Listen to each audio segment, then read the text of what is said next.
So he was a former goalkeeper. He's played for the likes of Mahindra United, Vasco, Salgaonkar, and Shillong, and many among others as well. But he didn't just stop at that. This gentleman took a next level up as he pursued his coaching badges and specifically with goalkeeping courses. And he was one of the first two Indians to secure the AFC Level 3 goalkeeping course. And it is indeed my pleasure to welcome this gentleman. And you are listening to the Totally Indian Football Show. I'm your host, Suju. I have none other than Coach Gumpe Rime on the show. Coach, welcome. Thank you, Seju, for having me. Yeah, I think this must be one of the first. I think it's the first episode that's dedicated to the goalkeeping side, and sharing some stories about the goalkeepers.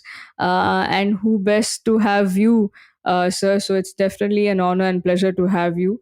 Let me first start with probably taking you back down the road with regards to your playing career. We've often seen that players usually don't take the first liking to goalkeeping, right? It's everybody wants to become a striker. So how did that begin for you? Uh, okay, you are right. When you look at the younger kids when they play football, nobody wants to be the goalkeeper. It's either you are the youngest in the team, then the eldest, okay, you go and stand in the goal, or you are not the quickest mover, or you are one of the golumolus in the team. Then you send them, okay, stand in the goal. So it starts like that usually. Uh, but for me also, you can say like I'm an accidental goalkeeper. I started playing as an outfield player when I was young, but you know once I got injured badly, my both the feet were injured. So I was just watching the game, the training, so just couldn't resist myself joining the friends. So I just jumped in and let me stand in the goal. And then, I made some saves. I was appreciated. And it started like that actually. When did it then go on to becoming, when did you decide then to become a professional player? When I was appreciated for making saves, I started slowly started liking to be a goalkeeper. And then my parents sent me to Guwahati for my further studies. I came down to Guwahati and they put me in a hostel there. Then I was more into football. And so instead of studying, I was, you know, trying to sneak out and play as much as possible. And that's how I got noticed by Sports Authority of India, sports hostel. There was a selection process going on, and then I was playing with the kids around. So coach of the team saw me and he asked me, "Why don't you come for the trial?" And I attended the trial and I got selected. And then from where that's where everything started. So, for a young lad from Arunachal Pradesh, then going on to Guwahati, staying in a hostel, and then being picked up from there and coming to another completely new city life, which is Bombay, because you played for Mahindra United, you started with there. How was the transition, and how did you adapt to all those changes? Yeah, like it's while in Guwahati when I was in sports hostel. That's where I realized it. Like if I can take the goalkeeping seriously and work hard, I can play at higher level because there was a league system in Guwahati, so where the players played at a good level, they were earning some kind of salary there as well. And then we could see that some of the players were moving outside Guwahati to play in the clubs. So that's how I got to know about, yeah, I can also be a professional. So, yes, coming to Bombay, so it was a very difficult situation those days when young, we are not used to living away from home. But in footballing circle, you start making friends, and then slowly you get used to different kind of environment. Now, take us through your experiences playing for these clubs. As a player, how was it like to play for such renowned clubs back then? Yeah, my first two game of my professional life is very forgettable. The first when I joined Mahindra, they were all senior players were there. We were very young. My first two games was it was I still feel like a nightmare for me. Where we were up against JCT and Kerala Police. Those days they were the top teams. Against JCT we lost badly. JCT was the strongest team in the country those days with likes of I.M. Vijayan, Anchiri, Bhutia, Carlton Chapman. They were all playing for JCT. They were the top team, and we were hammered. And then next game again it was Kerala Police, again another top team of the country, again losing the game with a big margin, very badly. I don't want to tell you the numbers. So first two games was very bad for me. So I felt I think I'm not meant for this level. Maybe it's difficult for me to cope up. So I started crying after the two games. So I had good senior players like Santosh Kashyap, you know, those were our seniors those days. So, they encouraged me a lot, like it happens in football, one bad game and you can always make a comeback. So everybody doesn't have a good start. So don't worry. And then I was motivated. And then, that was really helpful for me. And then immediately after the tournament, we went to Delhi and we played. We used to have a big tournament there, DCM Cup. So there, I slowly settled down, and I was chosen as one of the upcoming, prospect. And then I was chosen as the best goalkeeper of the tournament. And then yes, that's how I felt. Yes, if you work hard, and you can also make it. So starting was difficult, but slowly, with the motivating and supporting seniors, it's everything is possible. Yeah, though football is considered to be a team sport, we often see that it is for the goalkeeper specifically, they are the lonely people because it's very difficult to, cope up with those big margin losses or, that save and that all the crucial things fall on a goalkeeper's shoulders, rather goalkeeping, hands. So, like you mentioned, you had seniors to motivate you, but what apart from that, how would you otherwise, in your alone time, in the time that you spend away from the team or in your room, how would you probably motivate yourself or keep going after a big loss? Uh, Honestly, I felt it's over for me. Like I felt I won't be able to, make it there as a top player because first two games doing very badly. It was really heartbreaking for me. I was crying in the room. So that time, of course, if you have a good supportive seniors, it really helps. But after that, slowly you settle down and you also get to know other players, how it is going. You start watching other games there, and you get stories. You get to hear about stories of other senior players as well. And then slowly, if you have to compete at this level, at that level, you have to motivate yourself also. So I used to talk to myself, yes, yeah, it's one of the bad day for me, so it should not happen again, and you can do it. Something like self talk that really helped me. Now you started off by mentioning that you had the matches that you wanted to forget completely and not remember at all, but I'm sure there would be also matches that you would always hold it very close to your heart. Is there anything specific game that way?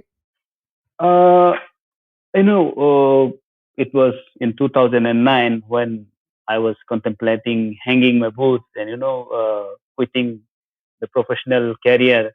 So I was still registered as a player. I was a part of the coaching staff, but when Shillong Lajong came into I League, they were looking for seniors, experience.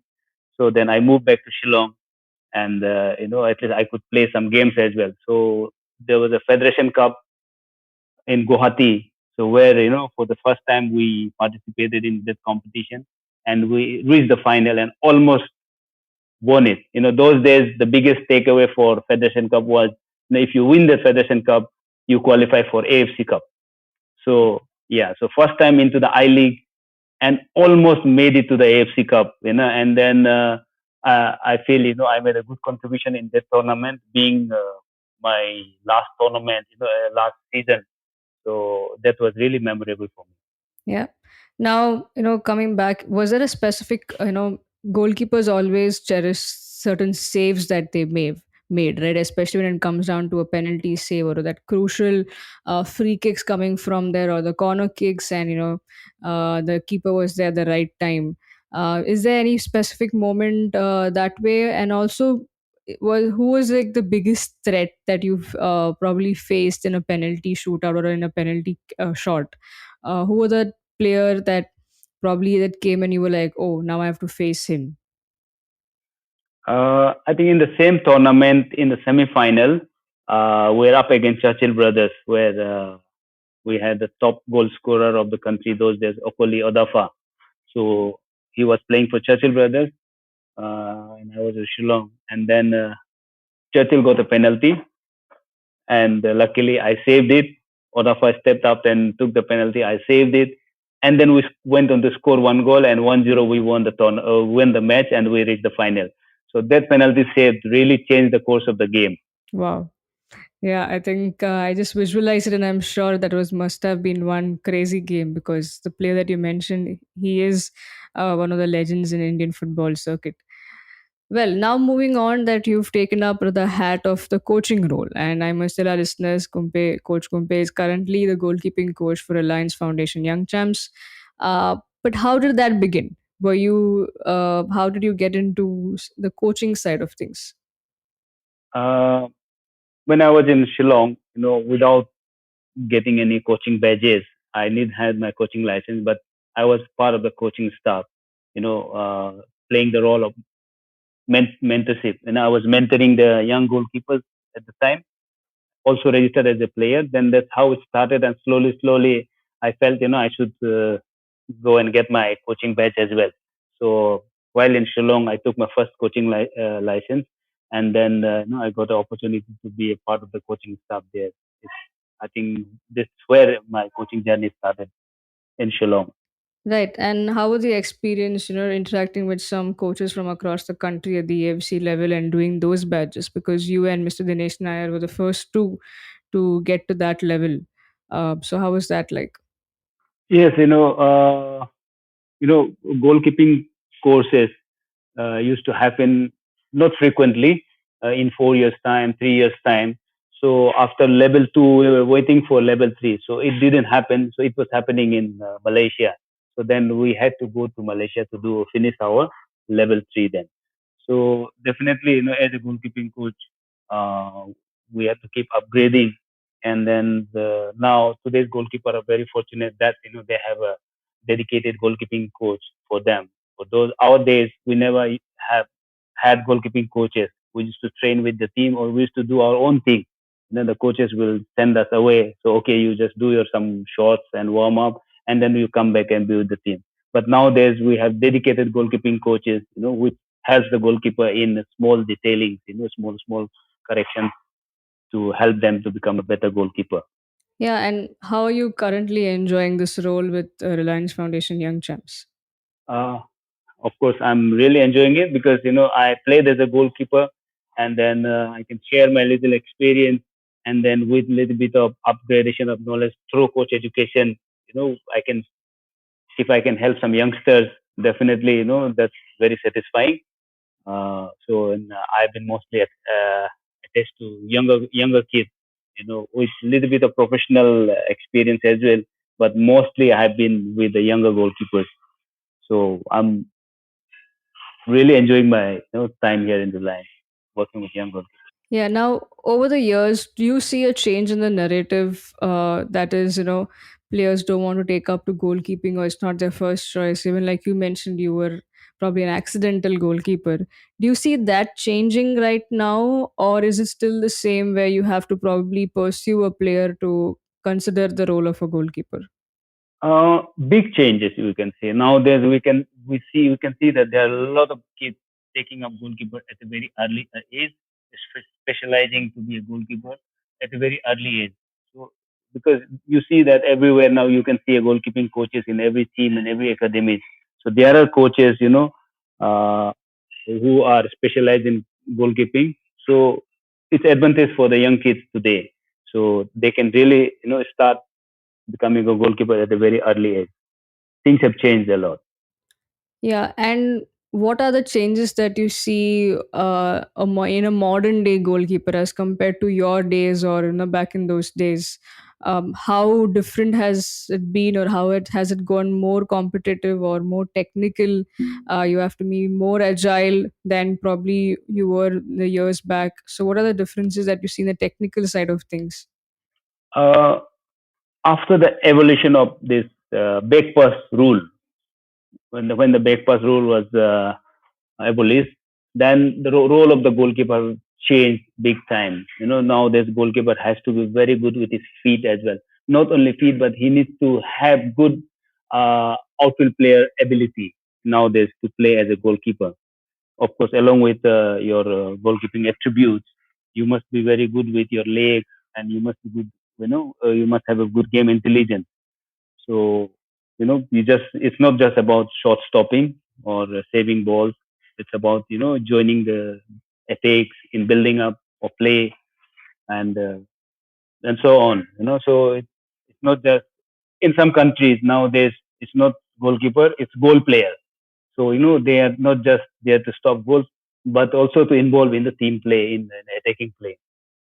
And you hail from Arunachal Pradesh, and when we look at Northeast as a footballing hub, not many names have come in the recent years from Arunachal Pradesh. And recently now we see back, in the likes of Rajasthan United, we have a young Nikum who's doing really well for them. So how do you see, or what do you see?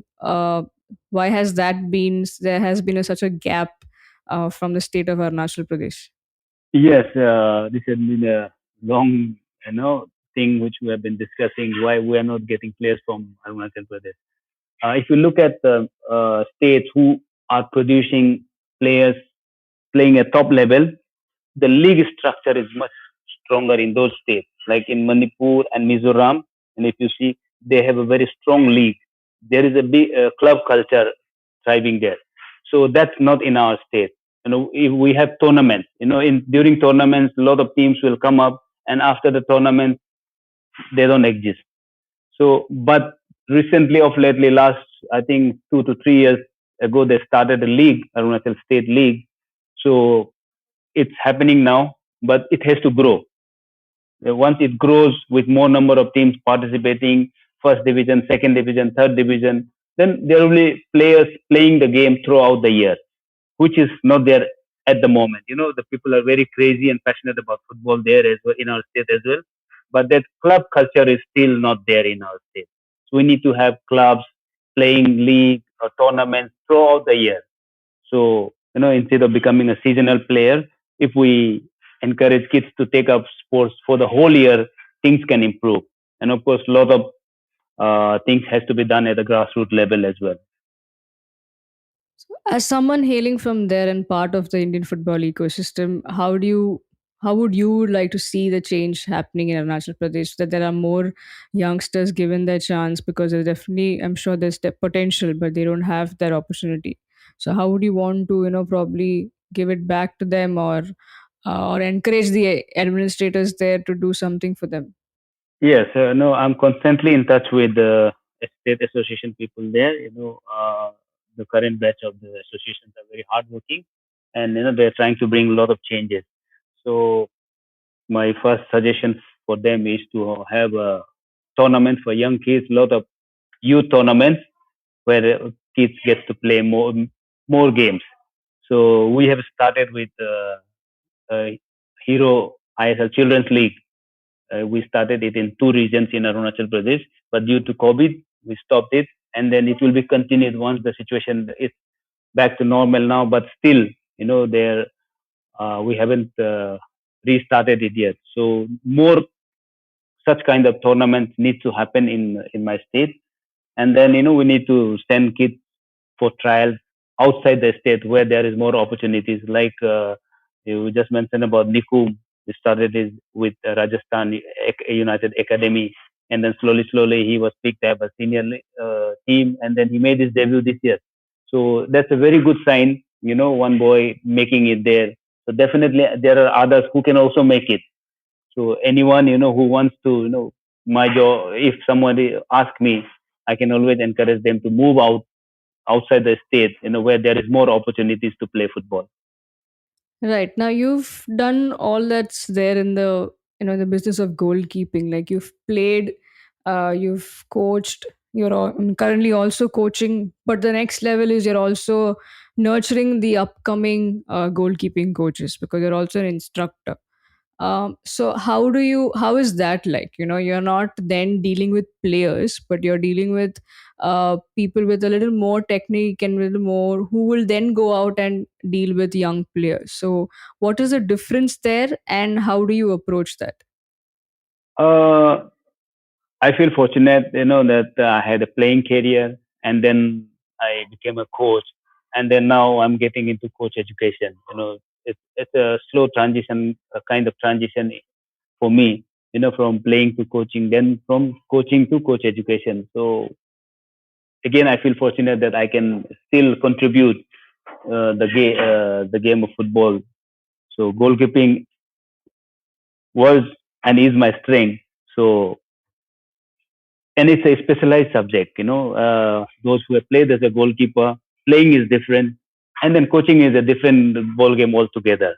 So, in coach education, we try to work with the coaches, to make them understand, about how to deal with young children and how to deal with the youth level, and then in the professional level, of course. Once you are able to work with this and slowly progress it to professional level.